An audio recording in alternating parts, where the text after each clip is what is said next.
Hai, Assalamualaikum warahmatullahi wabarakatuh. Kembali lagi dengan saya Nikmatun Nur. Saya mahasiswi dari Stayana 2 Kuala Tungkal, Prodi Keluarga Hukum Keluarga Islam dengan nomor induk mahasiswa 2121046. Nah, gimana nih kabar kalian semua? Sehat kan? Harus sehat selalu dong, jangan sampai sakit-sakit. Nah, pada video kali ini saya diminta untuk membuat 4 contoh penerapan filsafat dalam kehidupan sehari-hari. Nah, dalam kehidupan sehari-hari ternyata banyak sekali loh penerapan tentang ilmu filsafat ini. Apa saja sih? Ayo saksikan video selengkapnya. Check it out. Langsung saja di contoh yang pertama, yaitu tentang yang pertama, bertindak konsisten.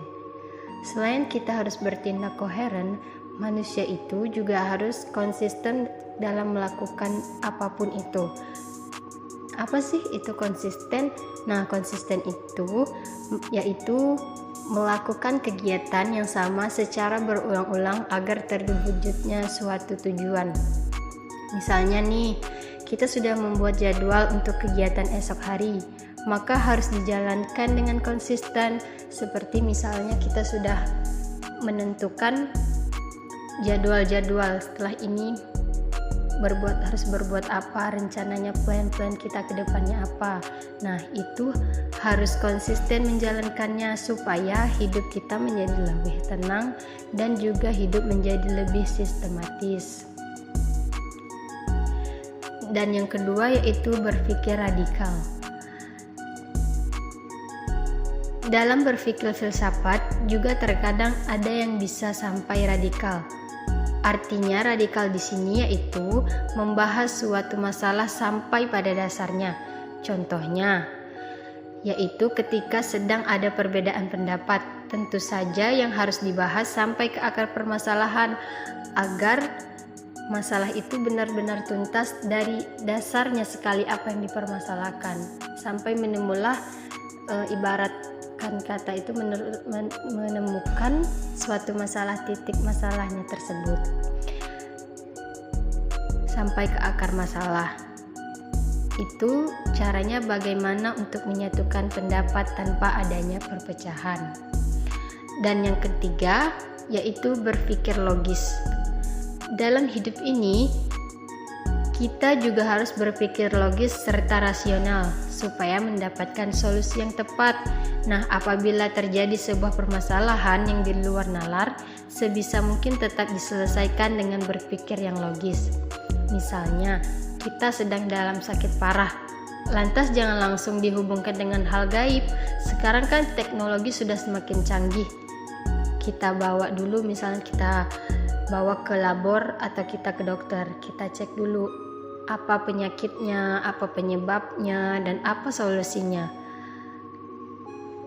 Nah, begitulah kita mengetahui bagaimana akar masalahnya atau penyakitnya apa yang terjadi.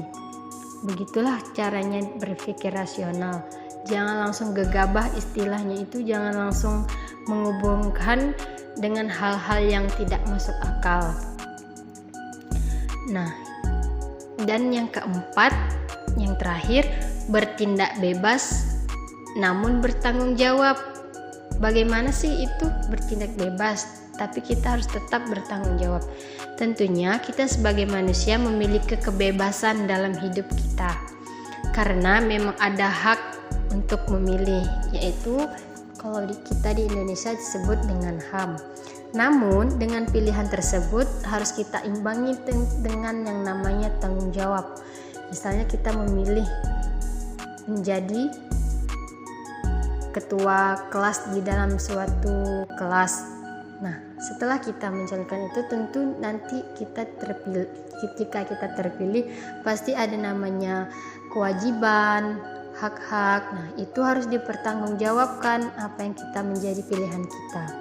Jangan sampai meninggalkan pilihan tersebut dan tidak bertanggung jawab, karena apabila sudah memilih maka harus yakin dengan pilihan kita tersebut.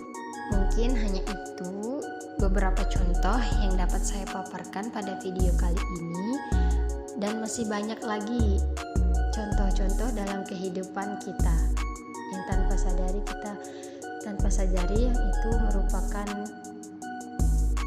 cabang dari filsafat atau contoh dari pemikiran filsafat. Mungkin hanya itu yang dapat saya sampaikan. Jumpa lagi di video selanjutnya. See you, bye bye. Assalamualaikum warahmatullahi wabarakatuh.